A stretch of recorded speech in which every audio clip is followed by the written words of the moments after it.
مرحبا بكم في قناة المعلم للإخبارية.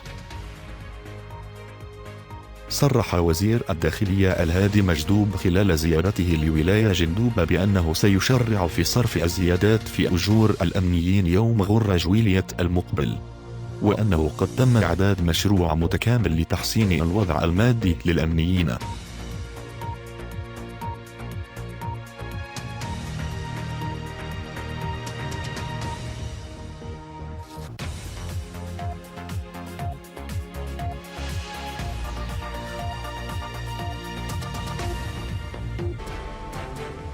شكرا لكم على المشاهدة.